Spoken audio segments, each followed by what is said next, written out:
Muhtaram birodarlar, ushbu Telegram kanalimizga doir xabarlar, unga doir yangiliklar, e'lonlar berib boriladi. Muxlislarimiz bunga a'zo bo'lishni unutmasinlar.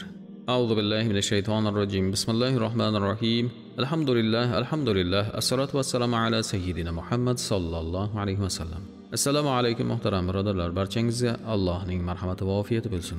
Ba'zan sehrgarlar bemorni qattiq azoblash niyatida hammomlar jinlari bilan bog'laydilar. Bu tur jinlar juda zolim va chirkin turga kiradi. Barcha balolarning manbaidir.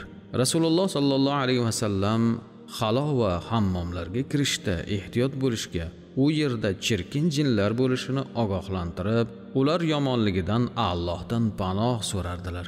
U yerga kirishda ushbu duoni o'qib kirishni buyurardilar. Bismillah, Allohumma inni a'udhu bika minal xubuthi wal khaba'ith. Hammom shaytonning uyi va qarorgohidir.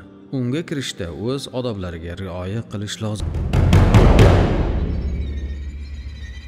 Hammomda ovozni baland ko'tarmaslik kerak, to zarurat bo'lmaguncha.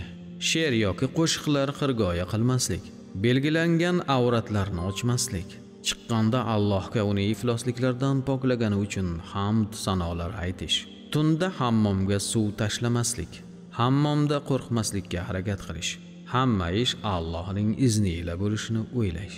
Hammomda unsiz yoki tovush bilan ham yig'lamaydi. Hammom jinlari tekkan kishilarda ushbu alomatlar bo'ladi. Bu xodimi sehr hammom jini bo'lganlarda ham bo'ladi.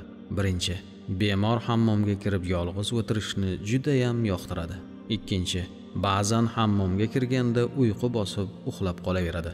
Uchinchi, bemor ifloslikni xush ko'rishi, poklanishdan esa nafratlanishi, masalan tirnoqlarni ham olishni istamasligi. To'rtinchi, Qur'on va azonni umuman xush ko'rmasligi, eshitganda esa g'azablanishi. Beshinchi, bemor tanasida ko'kargan yoki qizargan dog'larning paydo bo'lib qolishi. Oltinchi, belida va bo'g'inlarida og'riq bo'lib turishi.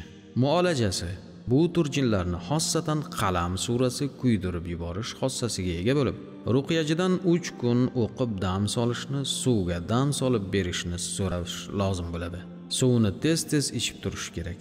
Yana boshqa tur muolajalari ushbu pastdagi silkada batafsil berilgan. Marhamat kirib ko'rishingiz va yuklab olishingiz mumkin.